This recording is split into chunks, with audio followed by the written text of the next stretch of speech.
Ladies and gentlemen, please welcome Andy Nixon to the stage. So, this is a tough act to follow. I think I'm actually going to change my talk, and I'm going to start my conversation with why. Why am I doing research? Why have I decided to spend a life at the bench as opposed to treating patients?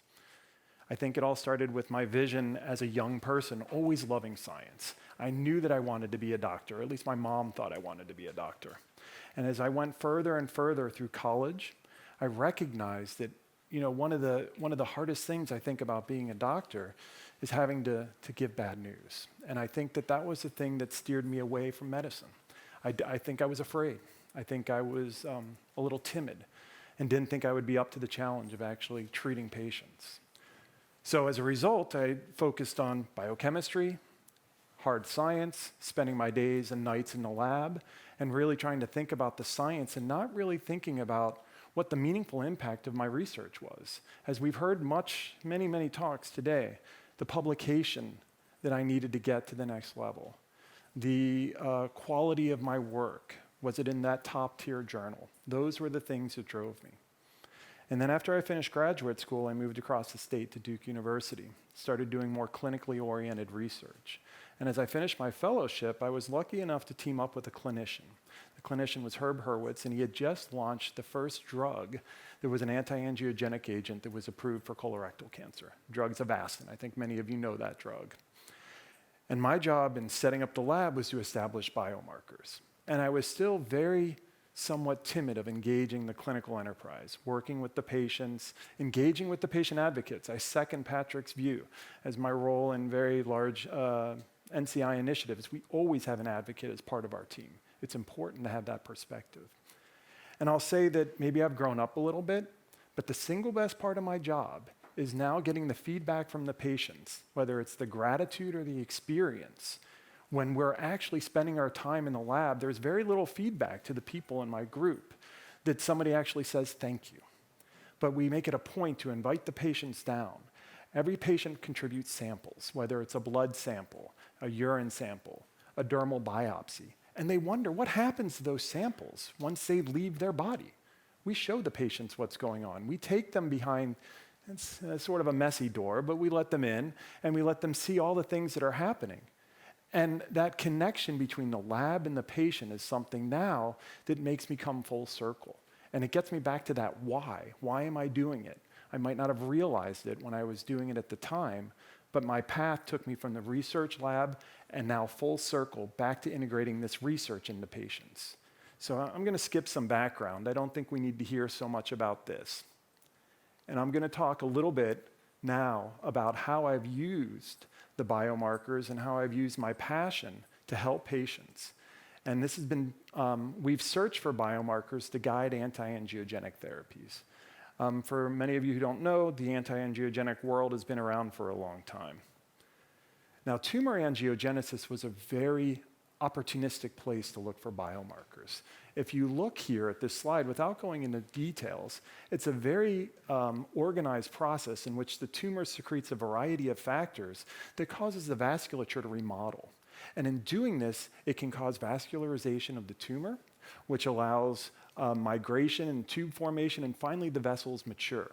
And that keeps the tumor fed. It gives it oxygen, it gives it nutrients, and it allows it to grow. Without that vascularization, the tumor is really stuck.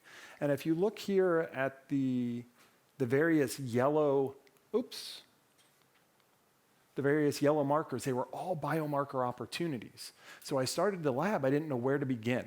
I knew I wanted to start in blood though, because for an anti-angiogenic agent, what a wonderful place to look for biomarkers. So a somewhat brief history from VEG-F to anti-VEGF. As was mentioned earlier today, Dr. Judah Folkman published the anti-angiogenic hypothesis back in 1971. Then in 83, we recognized that there was a permeability factor, and after the late 80s, when we started to clone everything, we recognized that vascular permeability factor and VEGF was the same thing. And it didn't take very long after that to humanize monoclonal antibodies. Phase 1 trials began, and in 2003, Dr. Hurwitz published the first phase 3 showing that Avastin worked, the IFL study.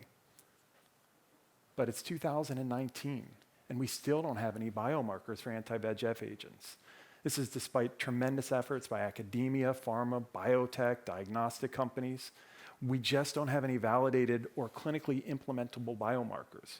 So instead of talking about my successes, as many of the great speakers have given today, I'm going to talk about some of our failures and how we've gone a little bit farther and how we still have a little work to go, but we're getting a little bit closer. I don't think we need that.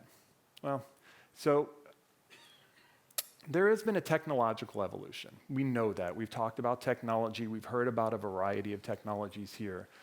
But limitations in sensitivity really has helped us develop novel assays and platforms, such as the Quanterix SPX, that we're pushing down those limits of sensitivity that now offer us a new opportunity to look for biomarkers. And there's also now an increased demand for tissue and blood. When I first started doing biomarker work in the early 2000s, it was easy to get samples. There was very little regulatory oversight. I've heard the expression, the wild, wild west. I would call a clinician that had access to thousands of patient samples, the NCI-run trial, and they just send them to me. That is not the way the world works anymore, because there's a much higher level of scrutiny for the correlative science. We talked about the analytical and clinical validation. We did such a good job of covering analytics today. I'm really going to focus on the clinical validation, the iteration of clinical trial testing to really prove that a biomarker is valuable. And we need pre-specified hypotheses, enough of this searching exploratory biomarker work. That gets you started to develop a hypothesis that you then answer. And then lastly, we want them to be clinically relevant and implementable. New science, new drugs, new biomarkers. So I'm going to reduce about 8 years of my life into one slide.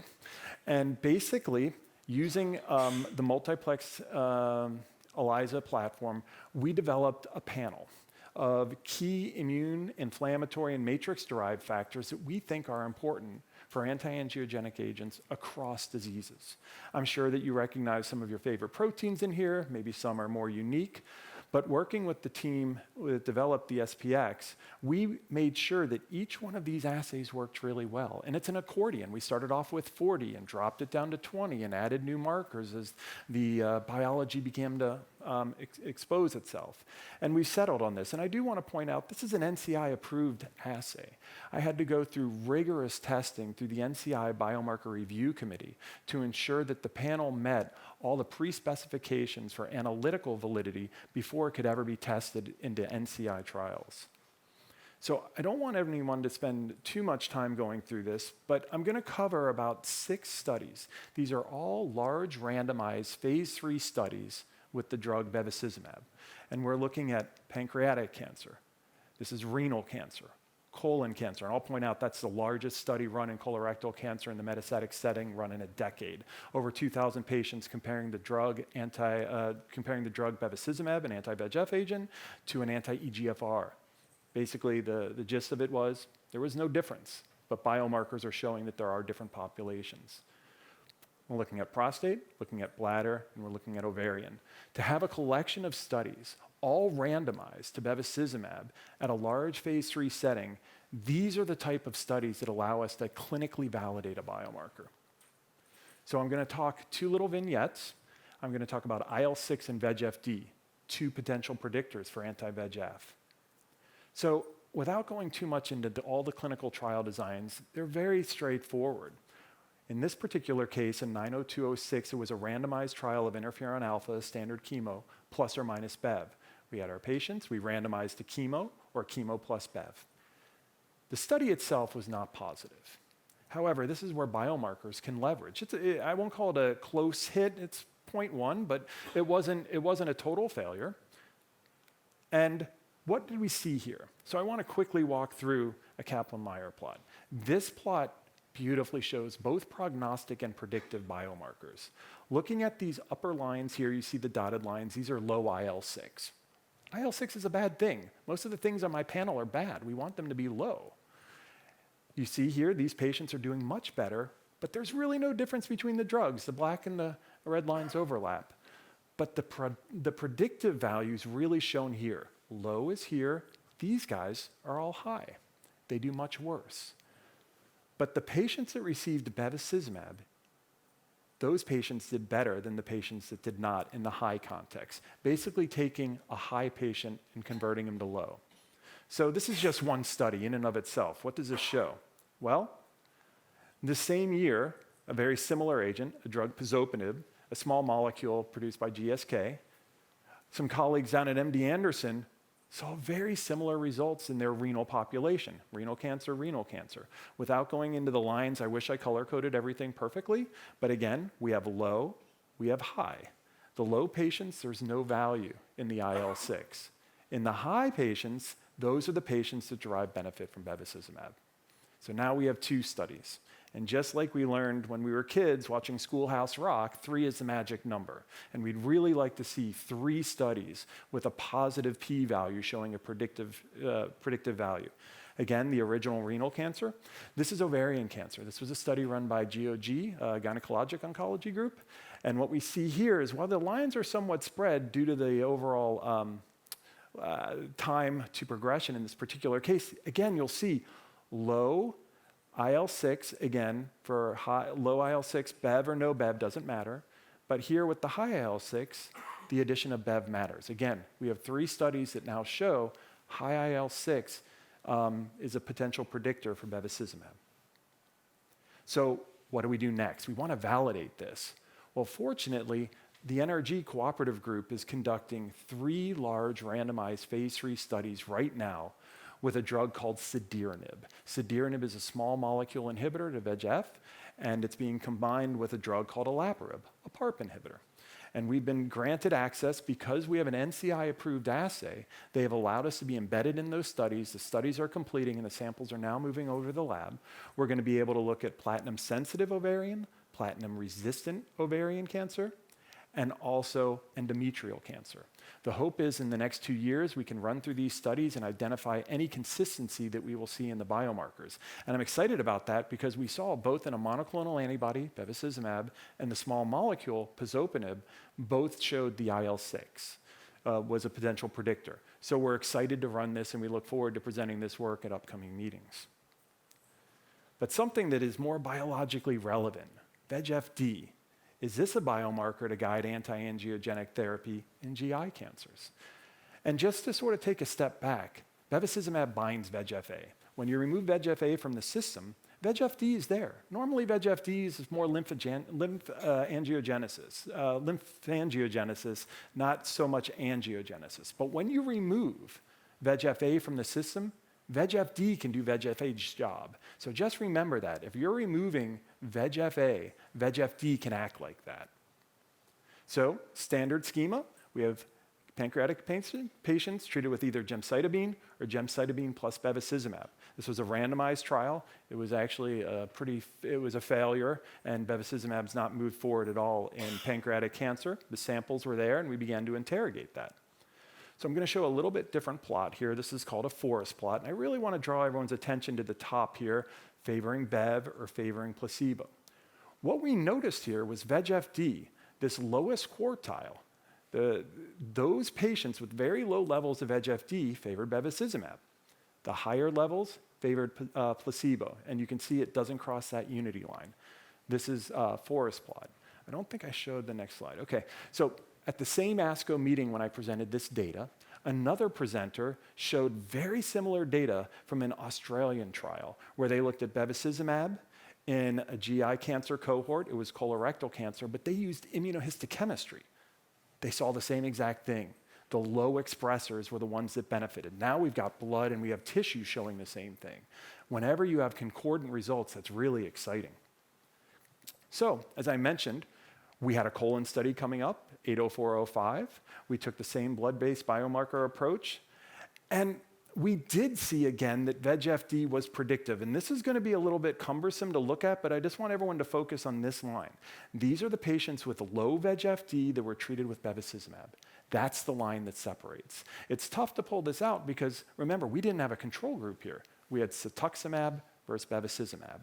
But again, the point shows that those patients with low bevacizumab and with low VEGF-D derive benefit from bevacizumab.